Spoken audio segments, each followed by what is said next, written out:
Feeling the need for change is at the heart of your ability to make it happen. Welcome to Turning Inward. I'm Vivian Carrasco, your midwife, teacher, and host for this podcast. Together, you and I are going to navigate the interior life, and we're going to do that by unearthing our personal truths, our own insight, and our inner knowing. These are weekly teachings that are brought to you by hard-nosed scientific evidence focused on spiritual direction with integrity and self-awareness. In 2 words, this is your inner work.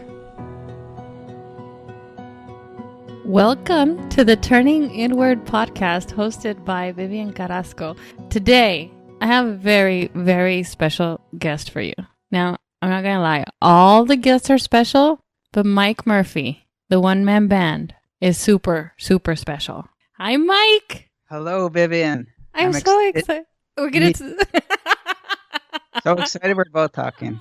Me too. So I'm just going to be totally upfront. I love that you had the courage and the cojones to get on and talk about your journey, about your decision to follow your heart, to do what you know is in your highest and best potential, because a lot of folks really don't have that in them.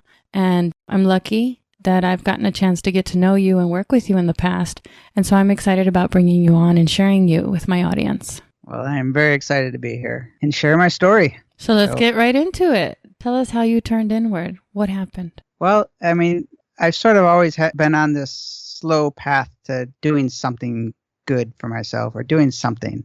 I've always been sort of patient trying to figure things out. I never really knew that one thing that I was going after, which kind of bugged me for a little while. I had that, the jack of all trades sort of curse on me. I was excited to learn tons of stuff, but I also never really knew that one, what am I supposed to be doing? That kind of thing that I think so many people go through. Mm-hmm.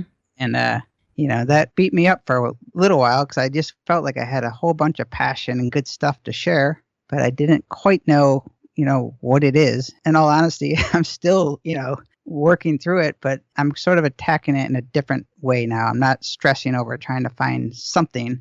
I'm just doing things that I like to do, so it seems to be, I feel like I'm in the right direction, and that's a really good feeling. You just said you're just doing things I like to do, but that is amazing. I mean, to have the kind of commitment to yourself to do what feels best and true for you, that's not a just, in my opinion. Yeah. Tell me where I'm wrong.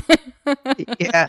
I mean, I think I've always had this sort of, I don't know if it's a stubbornness or just this sort of natural ability to, I can sort of be in places that I'm not super thrilled about, mm-hmm. but I never lose sight of doing things that make me happy also. Like I can balance like maybe something that's not ideal, mm-hmm. but I always sort of look to something that I know that I'm working towards or going in that direction or making sure that I kind of always had this parallel path of I don't stray too far from my happiness zone or trying to find that place, I guess, that I think that I should be or that I want. I love that. You don't get too far from your zone. Now, the $1 million question is, how do you do that?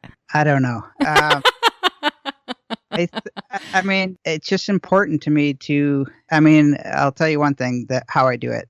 I live in places that make me happy or mm-hmm. that I want to be in. Mm-hmm. Every place that I've lived since I graduated high school, even the college that I chose was in a place that I knew I would like to be in. Like it's always been about like a quality of life type town. And that's something that I've never really like veered from. Like I've been really stickler about that.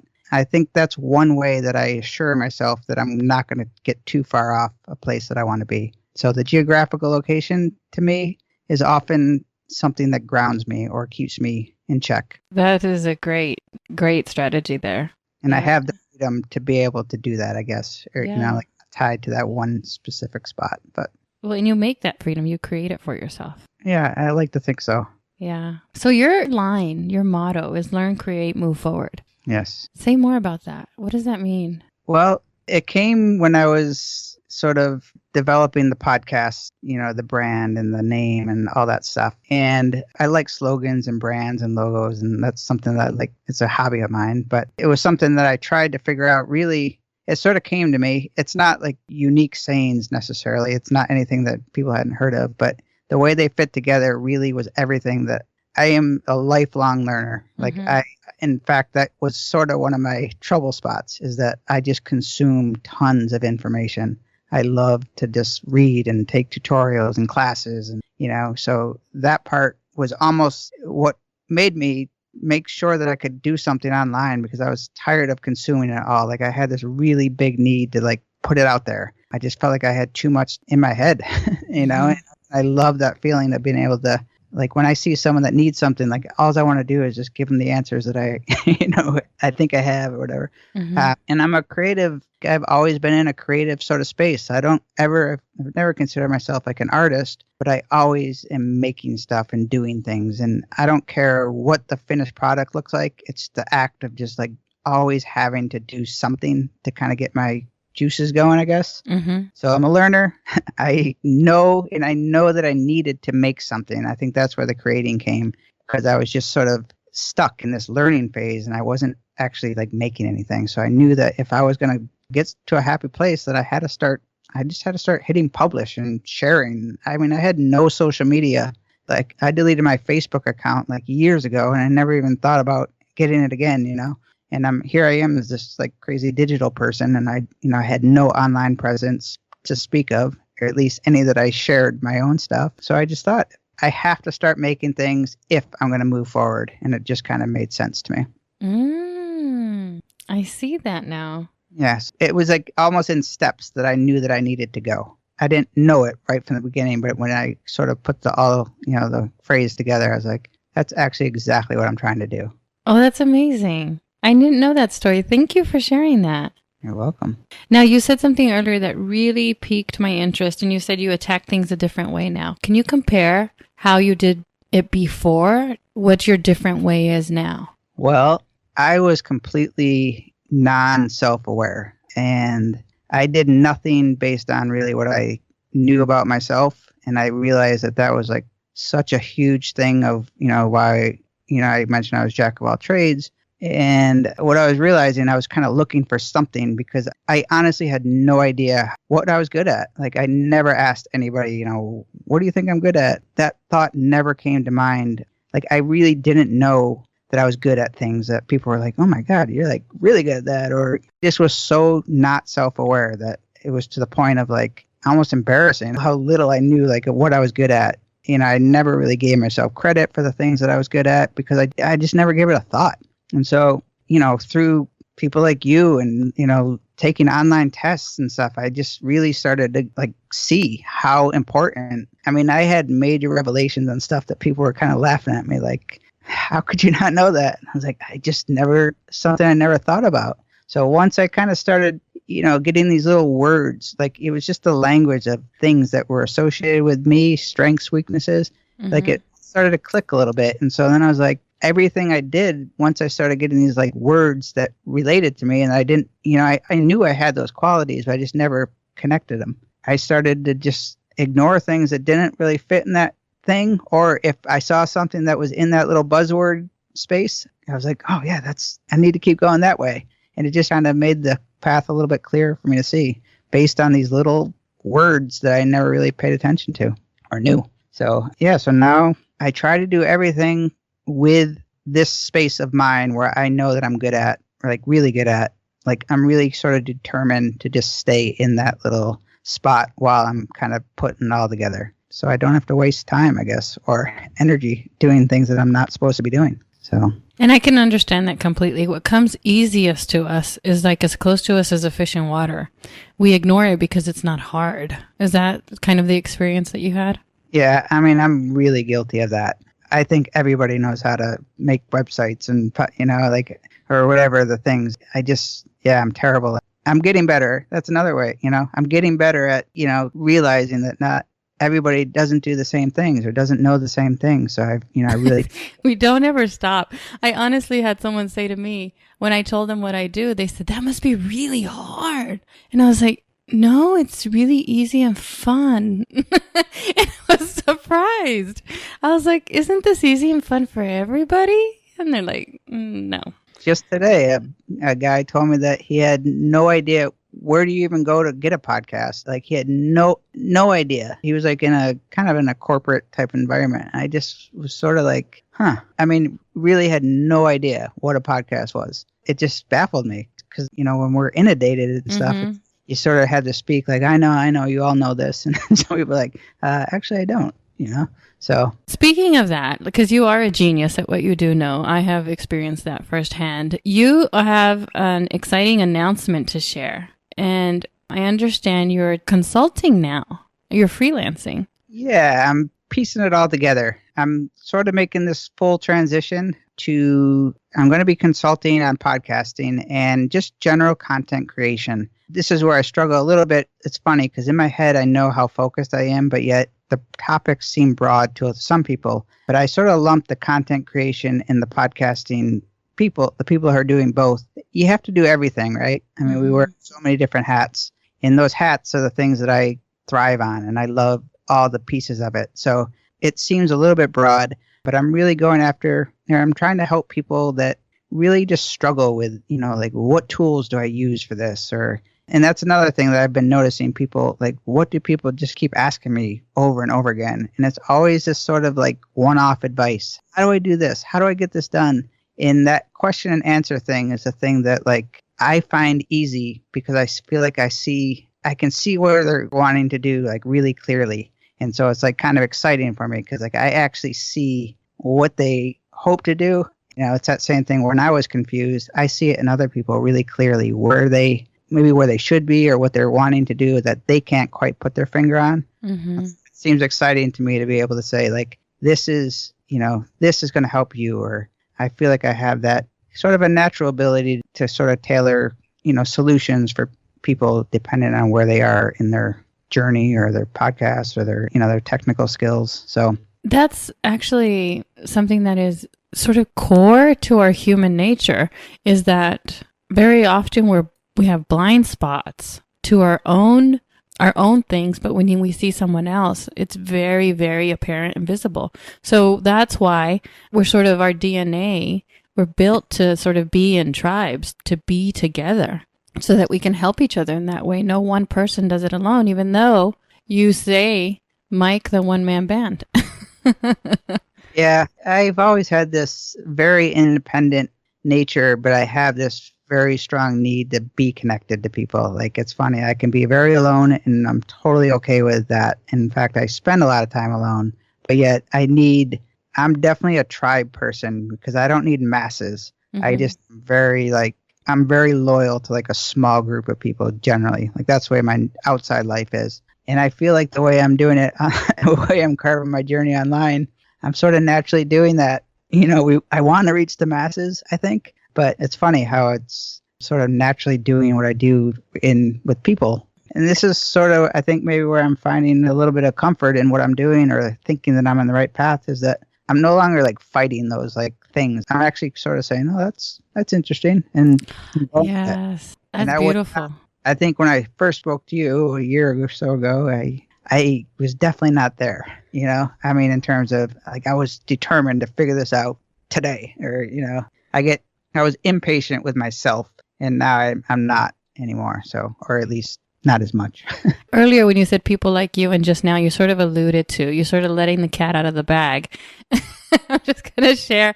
You were my former client. Yes. I credit you, Vicki, for one, pulling the podcast out of me. I don't know how you did it because it was not something that I really like even consciously talked about to myself. Like some things, you know, you kind of know that you're just ignoring, even though a podcast has been sort of in my head for 10 years or so. And it didn't take you, I feel like I tell people it took like 5 minutes for you to pull that out of me, but I don't know if I remember that.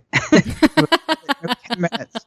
But I truly am still baffled by it. And I think it was you that said something to me like, you're good at this. And I actually said like, me? Yeah, like something you said made me so baffled. And it was actually like a turning point where I was like, okay, well, maybe I'm too hard on myself, or maybe I should start, having some confidence. I don't lack confidence. I just lack that understanding, I guess, of how others perceive me. Well, and also what you said, and you didn't really say it this way, so correct me where I'm wrong, but your process has been, very logical, small steps. Some people think you sort of have to dive feet first into something, sort of burn the bridges behind you in order to move forward, but that's not how you approach this. Tell me where I'm wrong. Definitely not.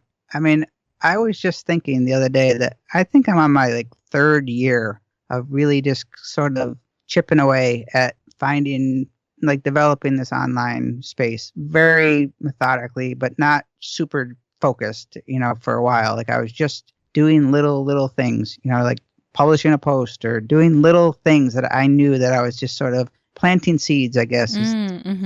Meeting somebody here, meeting someone there, and then a month or so would go by and I'd make another connection. Nothing major, but I feel this sort of momentum building.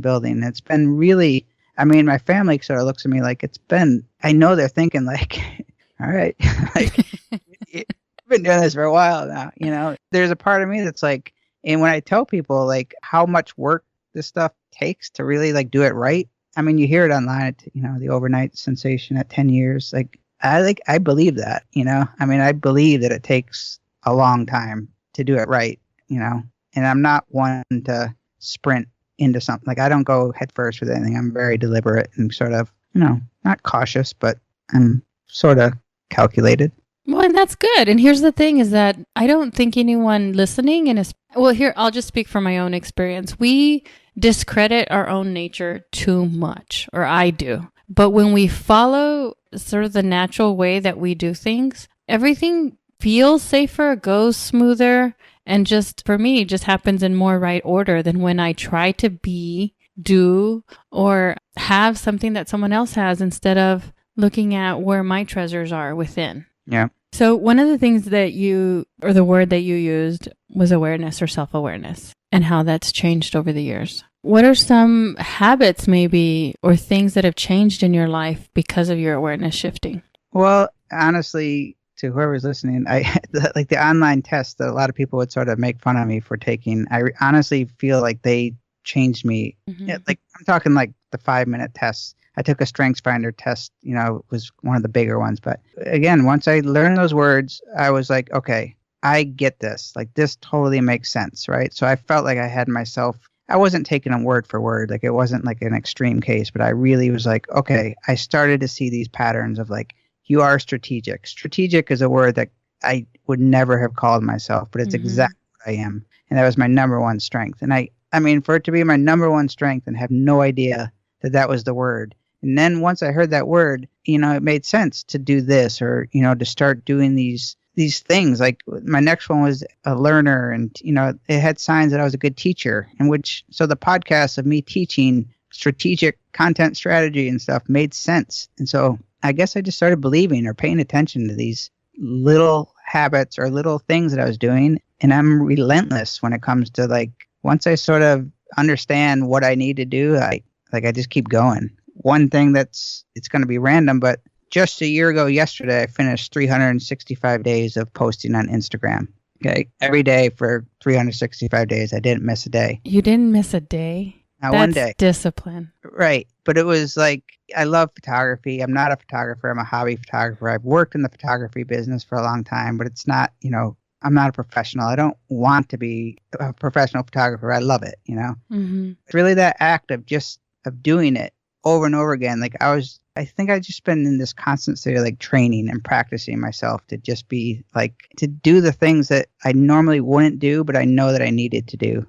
Hit publish every day, even though I'd take a photo and I knew it was, it stunk or I didn't like it. I started to laugh at myself and not even laugh at myself, but I just started to realize that I don't really care who's making fun of me or who's going to criticize me. I'm just going with it, I guess. And yeah. And it's a good feeling to know that I feel like I have this, Yeah. Well, and that hitting that publish button really builds your muscle. It's huge. All the cliches that you hear online right now, a lot of them are true. Yeah. But you have to live them to believe them, don't you think? You do.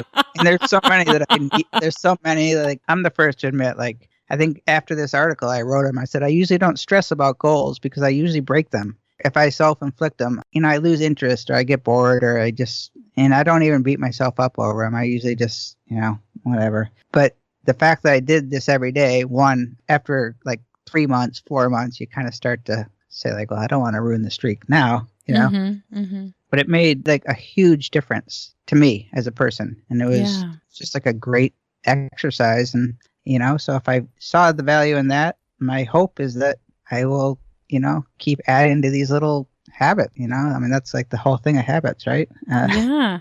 What you just said, there's a sort of core philosophy of my work, and it's learn by doing what's right for you. And it's one of those sort of cliche phrases like, yeah, whatever. But you do learn by doing what's right for you. And that's exactly what you've done. Yeah. If I could go every day and just putz around and take Instagram photos, like I was fully happy doing that. There's parts of me that says like, how could I make this a reality? Because it was fun. I mean, like a full fun mode every day doing it, so I won't keep that far from my to-do list, that activity that stays in the close to me, kind of like living in good places. Yeah, that's awesome. So Mike, where can people find more about you or hire you? Because I know you're a genius, but where can they find you? You are the genius because you cracked my code. Oh, I mean, I was a tough, I owe you a lot. But you can find me at mikemurphy.co. My website has all my social media stuff, and there's a button on there to contact me. And I'm doing kind of one-off sessions. They're feedback. Basically, if you need help with podcasting, content creation, your online business, I just offering one-on-one hour-long sessions. I will go into like like a month type sessions if it's a project that you're working on and you're struggling with, and it takes longer. But I feel like an hour of like a kind of an intense Q&A, I usually can get to the core of stuff. It all depends, I guess. Yeah, I'm excited for it. Like I have this sort of slow pace of, I'm not jumping in and throwing everything out there. I'm just going to start with this kind of slow pace and work on the things that I like to do. And I think it's going to naturally take its course. I agree. Well, because you're going to be doing things you love. And so when it comes to podcasting, you're helping people get started in podcasting? Yeah, and with like going further. And like I said before, like I really feel like I have this sort of natural, like everybody does to somebody else, not with themselves, but like, if you're stuck on like a strategy, like where do I go with this? Or what do you think I should be talking about? I think a lot of people end up, especially in the podcast space, they're trying to figure out, what works for other people. Like they look at the successful shows or they look at things that they don't think they can talk about that. And I think the key to podcasting, like if you don't really, really love everything you're talking about, like it's going to be really quick to not keep going. I can tell you that I love what I'm talking about, and I do 1 week podcast that's 18 minutes long at the maximum, and it's tough. Like it's hard week after week. And if I didn't actually love the topic, I don't think I would have made it this far, So I think a lot of people sort of play this denial game, not denial, but they just sort of want to have a podcast that sort of fits into a certain space. And I've talked, on Monday nights for the past year, I've had a Q&A on Blab and now on Fire Talk. And that's one of the things that I sort of realized that a lot of people would come in and they would have these kind of an idea what they wanted to do. And then once I'd start talking to them or pull them out of it, it was sort of, feels like you should be going in this direction. Just a sense of discovery, I guess, of what people should do is part of the option. Or I love tools. I love gear. I love the technical side of all of it. So I get a lot of people asking me, is this a good microphone? Is this good? How do I hook a mixer? How do I do this? And that stuff is like my fun zone. So I think my podcast is about the whole part of podcasting. So wherever you're stuck, I guess is a good. Anything in the podcast family, huh? Yeah. I'm not pretending to know it all. I just. You're very, very, very, very humble. For anyone listening that's interested in podcasting, Mike can steer you in the right direction. And it actually sounds like you do a lot of what I do, and that's just turning people back to what's true to themselves. And that's hard for us to see alone. I sort of have this softness in my heart because it takes a lot for someone to reach out, for someone to help or to collaborate with, or to just say, hey, I don't know how to do this, Yeah, I think I went into this full on technical. Like I just wanted to teach tech and tools. I guess I just realized pretty early on, I think it was like my Monday Q&As, that like I was like enjoying the kind of mindset help in the, like the people were coming in. The reason they were coming to me is I wasn't intimidating to them. So they were able to ask like the dumb questions that they're afraid of asking, like more, advanced, I guess. And I started to recognize that. And I said, I kind of like this, being able to get people over the nervous stage or the confusion stage. And, you still have to do the technical with that. So I get the best of both worlds, I think. So. Because for everyone, I think what you just brought up is something that's really super important. No matter what we're doing, if it's new to us, there's a mindset component in there that might be an obstacle. Is that what I heard you say? Yeah. And I don't think a lot of people really realize, it is a commitment. And if you don't make the commitment, the world's probably not going to end if you pod fade or whatever the case may be. But there's a lot of people who don't give it far thought, I think, or, don't think far. And I think that's one place my mind usually starts, at the finish line, and kind of comes back. It's a good thing and a bad thing for me. So I think a lot of people don't always think through, and I'm not looking for obstacles, but, I think sometimes knowing that path, or having a little understanding of maybe things further down the line, if you're not looking that far, to have that help is, like some people say, oh, I never thought of that. Again, that's the outsider looking in.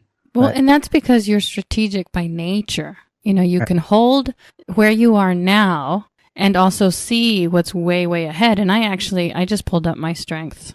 Let me see. Hold on. My phone went to sleep. I pulled up my strengths. Do you know all 5 of your top 5? I do. Mine are, I bet we have at least 3 in common. Okay. Are you taking my bet? Yeah.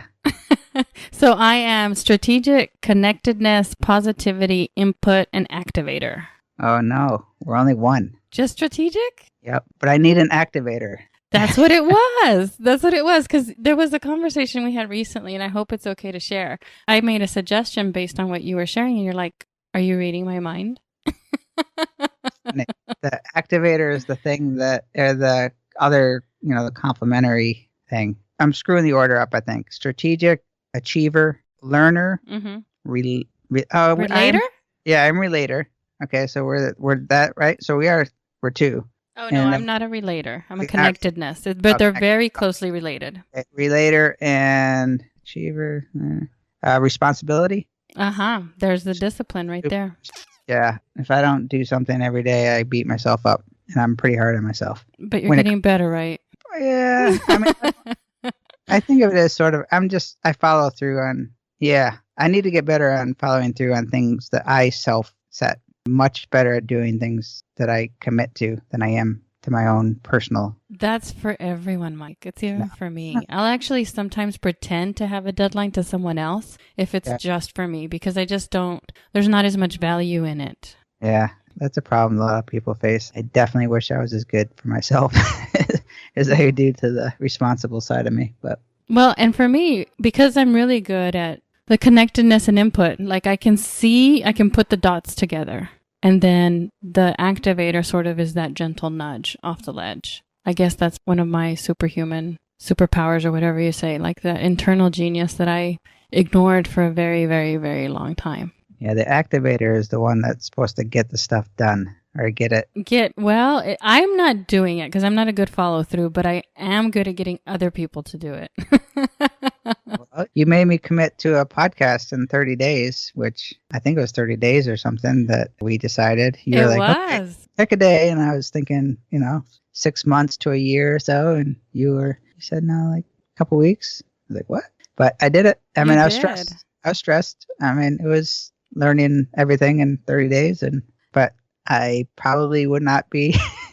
I was glad you pushed. So. Wow. It was gentle. Now tell us the name of your podcast. Mike Murphy Unplugged. Mike Murphy Unplugged, where you can learn all about podcasting, content creation, and just getting ahead in business and in life is what I say. I help people figure things out. Yeah. And so that we can all take steps moving forward, because that's what we do by nature, right? Yeah.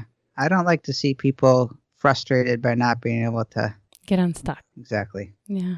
Well, it has been an absolute joy. I have been sort of ending podcasts with this, and it's been fun. So if you had one piece of advice to give the world, what would you tell them? I would say try to make something every day. It's made a big difference for me. It doesn't matter big, small. That has made a really big impact on just my mindset, I think. It makes me feel good. That's beautiful. Thank you so very much for joining me today, Mike. It was all my pleasure. Absolutely loved it. If you want more help moving forward and breaking out of a negative mental pattern, I personally host an online community of practice for smart, successful women and a few super cool dudes that gives you more support, tailored training, and an unlimited professional coaching. Visit my digital home at viviancarrasco.com to learn more.